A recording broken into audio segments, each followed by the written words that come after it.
The university of future is the university of work. Your work is your new syllabus. Your boss is the new faculty, and your office is the new campus. This was the theme that emerged in our conversation with the legendary Mohandas Pai, and that is something that is allowing us to set the context here. But before that, one must recognize the fact that this forum is a blend of 3, if not 4 distinct generations. Generation Z is in the universities as we speak, universities that Professor Alam and Vishal are leading. And in another 4 years, Generation Alpha is going to enter these universities, and that means in another 8 years, corporates are ready to welcome Generation Alpha to the workplace. What distinguishes Generation Z and Alpha from most of us over here is that their perceptions of society, value, and global order is very different. And especially in this new India, and as we march towards Viksit Bharat, we heard about that in the panel. They are digitally native, they are born digital, they understand technology very well. They have a different work trend and a work ethic. More importantly, their value system is different. They care more about the environment, they care more about being right. They will never cut corners. They have a very different ethic mechanism. Not that the previous generations were not, but it is evolving and it is sharpening to the future. I want to throw this discussion open by inviting Roma for her opening comments. And Roma, you've seen 3, maybe 4 generations in your entire span of this rich career that you've had. How has the entire workplace and the employer mindset changed when they invite the freshers into the organization? Your perspective on that. Thank you. Thank you, JD. And first of all, thank you very much for inviting me on this very pertinent topic. And of course, on a lighter note, it'll reveal my age. But having said that, I think what I've seen throughout my 3 or 4 decades of my career, there's been such a paradigm shift in terms of how we view talent. Talent at that point in time had formal education, came with an engineering degree, came with an MBA. They were the top class in the manufacturing environment that I come from. And then they get on-the-job training, they are inducted in. So their entire value proposition that they offer to the organization is a lot of commitment. They come with a lot of commitment, with a lot of seriousness, because for them that job is very important. Now we're talking about an earlier generation, and organizations then nurture them because they are purpose-driven organizations. They're forward-looking organizations. I'm talking about the bigger organizations. And then you see the traditional organization getting energized. When they get energized and they see the landscape outside, what is happening? We're talking about, let's say, the early 21st century. The talent is now being looked at differently by us as corporates. How do we work with universities? So the starting point over there was look at research, look at incubation, look at labs that can innovate together. And those were the marquee institutions that we used to work with. Having said that, there are many such institutions, private institutions, which have now done very well. In our days, it was basically the top institutions that companies like ours, large organizations, used to work with and draw their talent from there. But then came the millennial, the Gen Z, as you put it. Those were a different breed, and their demands are very different, or their mindset is very different. Some of them came from a background where they were hungry for the job that they get. So there was a recent survey which was conducted, and the recent survey said that in those days when a fresh talent was being inducted, they knew that they had to make a career, a long-term commitment. No longer valid. Now they are looking from us on various counts, what are we going to offer to them? which is completely different. But when we look at talent, there are 4 or 5 things which are non-negotiable. We know that talent should have critical thinking. Talent should have creative thinking. Being a communicator, have good skills of communication to articulate, to be able to communicate, and also have a mindset of collaboration. Once we see that, these are softer skills because we know that universities build their formal skills and we see that as aptitude, job ready. But you look at the attitude. We definitely want to see the attitude of the person we are bringing in because are they a cultural fit? That becomes also very important because they have a voice, they can speak. We were in a VUCA world earlier. Now we are in a Bani world that I'm told. And now you're talking about Gen A. Gen A has so much of material comfort that they come with preconceived ideas of what they want from the world, not only from the organization like you mentioned. So you're seeing this whole shift of evolving talent, which I think universities are doing a commendable job, but there is some skill gap which we feel that on the job they learn because they have to have a cultural connect. They have to have an emotional connect. So you lead them, and our management style has changed. We are more empathy-led because we know that they expect more from us. We look at them because they are a voice on the table. The new entrants have the loudest voice. I think I'll stop at that and let others continue the conversation. But the talent landscape, we are a knowledge economy. And I think we have the best talent in the country. I mean, that is something we all are proud of, and we must leverage it. We must give them that opportunity. And being a superpower today, I think we are at the right time. And you guys are doing a good job. Let me at least say that. Thank you. Thank you, Roma. Professor Alam, India is going through a demographic dividend that'll, it started in 2018, if you believe what economists say, or maybe 2020 after the COVID. And this is going to last for about 40 years for us. And a lot of things are going to transform. You have been very instrumental in shaping the future of the youth when they are with you at the university and giving them a lot of ideas on how to work with corporates, how to start their businesses, and so on. What is the change that you have seen that has happened in your entire illustrious career that you've seen, how the universities have transformed themselves to meet the requirements of the youth and of the corporate? Okay, wonderful question. Thank you. See, I'll just tell about my one paper I have written in 1995 in AIU newsletter, where the academic industry partnership is today's, and that paper got a best paper award thrice. Whenever they reprint the paper, they just give it to the best paper award. Reason is that, especially for the university system, earlier there was a lot of bureaucratic setup was there, but nowadays after the new education policy came up, there has a lot of collaboration, lot of entrepreneurship centers are opening in the campus. Industry academic partnership is there. Even I'll give you one example. Being my university is #1 in pharmacy, we have a tie-up with Sun Pharma. Earlier it was with Renbexy for last 25 years.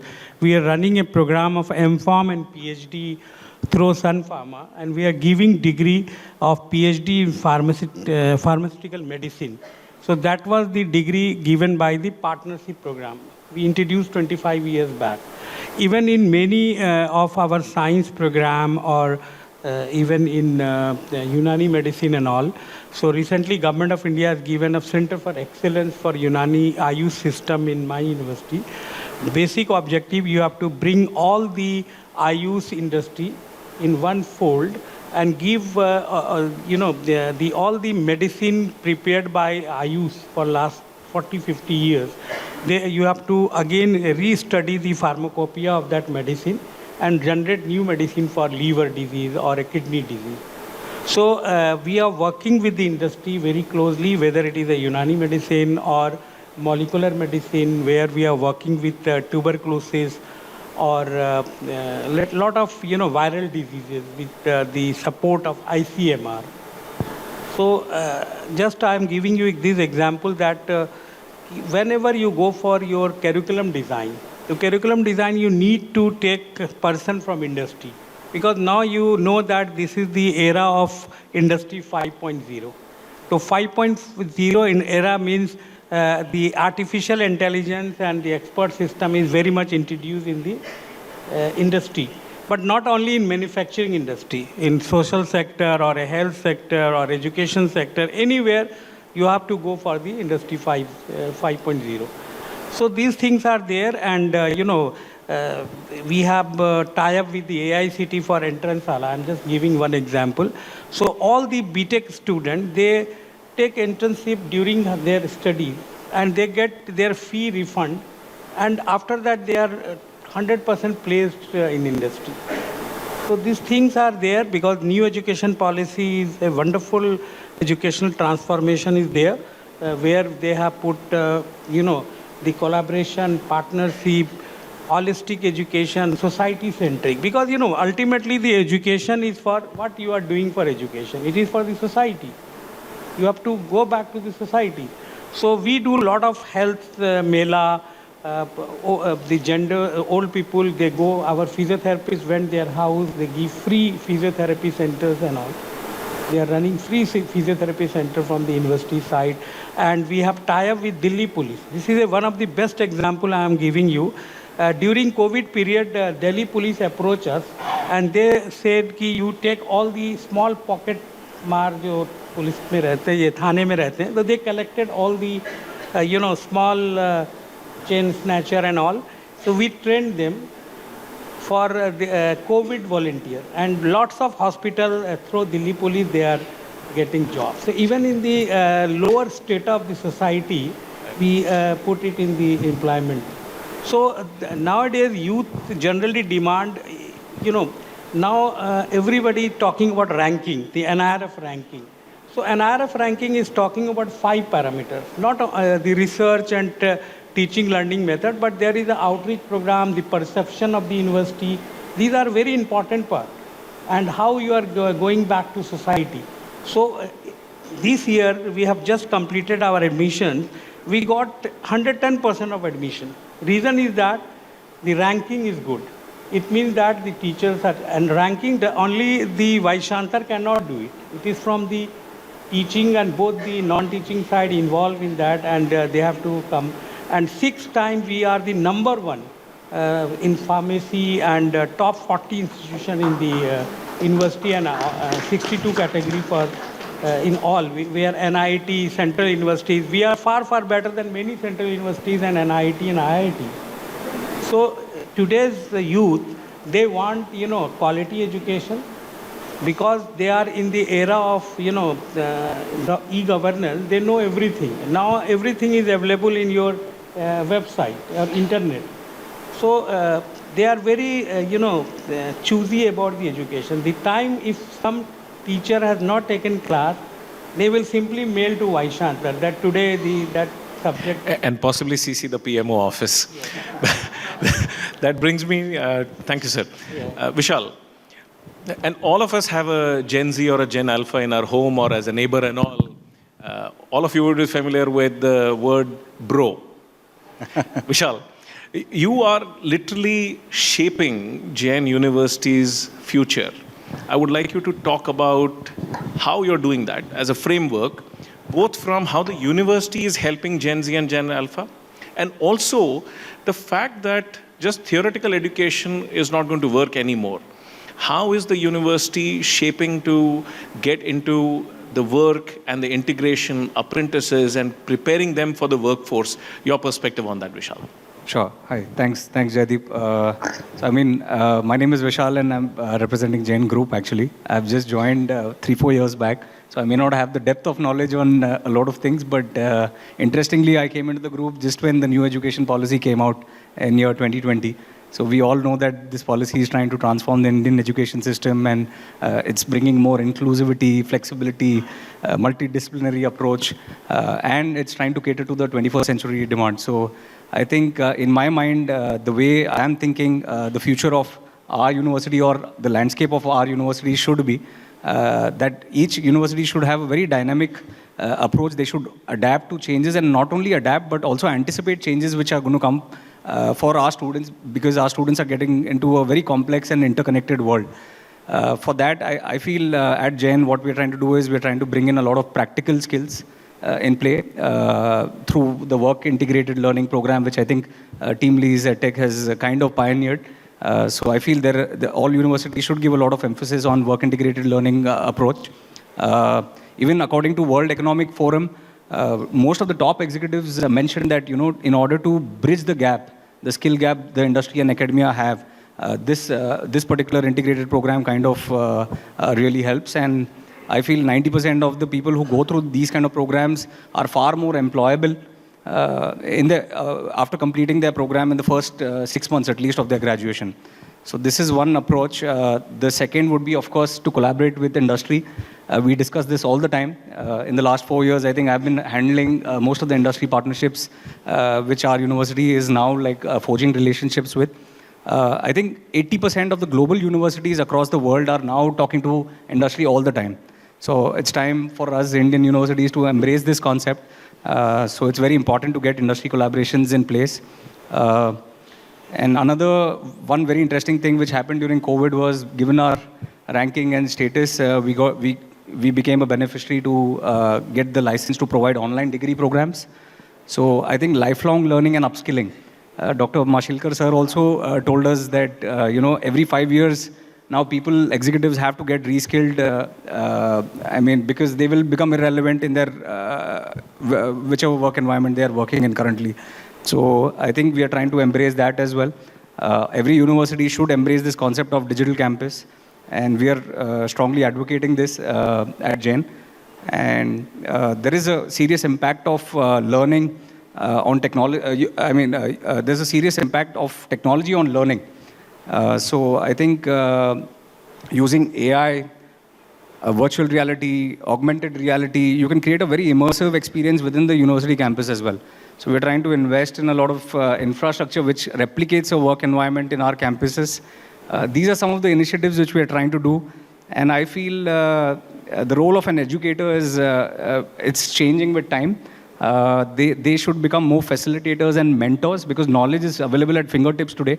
But how to guide students on, some of these live projects with the industry, that will be a game changer. So apart from this, I feel we are trying to see if we can also redefine the way examination is conducted. We are trying to bring in continuous assessments in our university, and I think every university is trying to adapt to some of these changes. So, and a lot of emphasis on soft skills. I think this is a very important aspect which I think most of the universities in the past have ignored, but soft skills, developing communication with students, teaching them about leadership, teamwork, emotional intelligence. These are some core competencies which I think, problem solving, these are some core competencies which I think the industry folks are looking at. So we try to replicate some of these environments in our university. And this is how I think University 5.0, I'll pick it up from what Sir said, should look like. That's it. Right. Thank you, Vishal. So we are running short on time, so I'll try and keep this fast-paced, but there is a lot to cover. I have a flight, so I have to leave. I'd want you to answer this question, and then we'll kind of call it a wrap. Professor Alam, internships are not working anymore. Corporates are saying, don't send the kids for 4 weeks, 2 weeks. By the time they enter, they try to understand, they try to add value, and it's time for them to leave. It's all become an exercise of just certification. We understand that NEP has allowed, the entire semester or the entire years to be done. Vishal spoke about how online education and the work integrated degree program, those are great innovative solutions. But for a lot of students who are at the campus, how do you encourage them to take long-term work assignments through apprenticeships or working in parallel while doing their campus or taking part-time jobs? A couple of minutes on that will be useful. Actually, you are rightly said that in the master's degrees there is a summer training and the project dissertation work is there for, so they are going and they are submitted their dissertation to get a degree. But nowadays AICT has introduced with one of company called Entransala. So they are giving internship training even for whole year. Not only that, this is the course curriculum requirement. The course curriculum requirement is 4 week summer training they will submit, and there is a 20 or 30 marks is there in that. So nowadays, the lots of industries, especially in software industry, they are coming to campus and giving assignments like a kind of hackathon.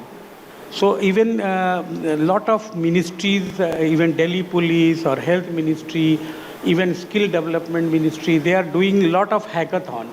And through hackathon, they selected students, and those who qualify good prize in the hackathon. So many companies like TCS, SCL Technology, they are recruiting them, because the hackathon is the way where Government of India introduced, and many state government is also doing. So this kind of activity is now introduced in that. Right. Thank you. Roma, I know recently you've added another dimension to the great work that you're doing by launching Roma Balwani Foundation. We spoke earlier today, Hema was representing the aspect of philanthropy and CSR. But how does CSR act as a glue between universities, corporates, and the students? A couple of minutes on that. And Professor Alam, I'm mindful of time. I will let you go in exactly 10 minutes. Thank you. I was in a panel this morning, and we were talking about how NGOs work, or how do the corporates work, how do they leverage CSR funds. I think what's important is the skilling. When the skilling is the focal point where you're looking at skilling the future generation, the talent, then we know that CSR funds can be used for it. You heard that the finance minister has just announced this very big scheme on apprenticeship through CSR funds, but for the backward and economically backward youth.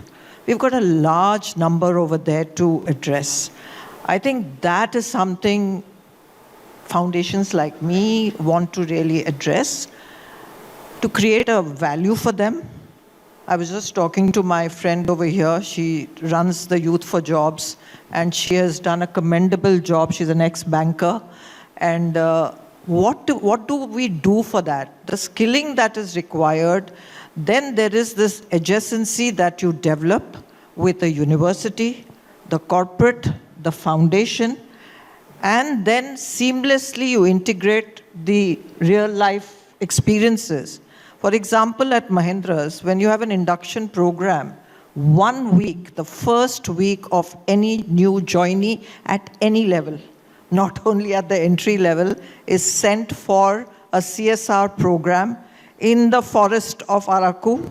They understand how coffee is being produced. They have to work on the field. Now, where did you hear this earlier? So this whole social impact that is now becoming very, very critical in the ESG and the governance mechanisms which are coming today, and we have to report business responsibility. Foundations have to report it. Companies have to report it. So I think there is a complete change of mindset. And like you said, the Gen A, they are looking at what is it that they can contribute to society, because they've got everything. They've got knowledge on tap, they've got technology on tap, they have materialistic, they are the most materialistic generation which is going to be coming forward, and a little jaded also because of that. They've got it everything. So then they have to see something beyond. So I think this synergy that we can create as foundations and use the right skill sets for them, I think can answer some of that question. Right. Roma, thank you. Vishal, the last question for the evening before we call it a wrap. We are working very closely with corporates, and you're leading that initiative. There is a product innovation that has come up where, and Shantanu touched upon in his keynote, what we would fondly love to call it as dual parenting. I mean, when the student is enrolled with the university for an online program, and in parallel placed with a corporate for a full-time assignment or an apprenticeship. And that leads to a product that is far superior than a vanilla graduate. And there is some green shoots happening in terms of creating co-branded programs. I would like your view on how the industry is partnering with universities to design these programs and launch these co-branded programs in the market. So, I mean, we have, sorry, I didn't get you. The dual branded programs where the corporates and the universities come together for a 3-year online program. Right. So, I mean, we are working in a 3-year online program. We are working with a couple of corporates ourselves right now. It's very interesting because I think a large part of the learning, there is an overlap between what the university is doing and what the corporate is trying to train. So what we have done is we've figured out a mechanism of eliminating and giving credits to students for whatever they're learning at the corporate level. So there is good amount of impact. The number of credits what they're studying are getting waived off, and I think it's a beautiful product. We have just started experimenting on this, but I think in the next couple of years we will really know how the students are faring in the corporate world. So it's too early to say right now for me, but I mean, we'll touch upon it on the next year's event then. I think to summarize what we are seeing, the gap between academia and corporate, I mean, it's starting to narrow, and the output that the universities are producing and the employability issue, I mean, it's a larger issue to solve. If you have to solve it at India, this thing we have to solve it at scale and require all the ecosystem partners to come together. The problem is for real. It's not a passing shower. It's climate change. And we are seeing some innovation in terms of work-integrated degree programs, learning by doing, and all of these things are important to shape the university of future, which is going to be the university of work. With that, I thank the panelists so much. Thank you so much for a beautiful evening. Thank you, Roma ma'am, Mr. Vishal, and Dr. Alam sir for your insights. Thank you, Jaideep, for leading the discussion. I would now request Jaideep to kindly present the memento to all the panelists.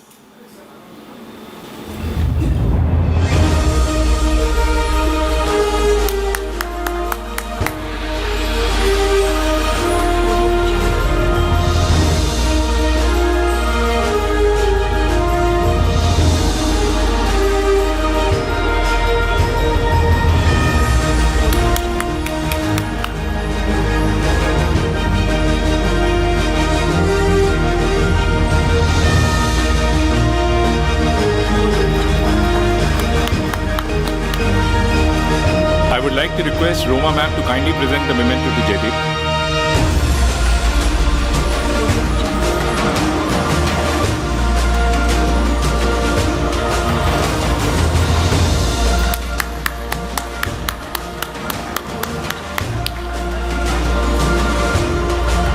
I would now like to request all the panelists and the moderator to kindly assemble for a group photo.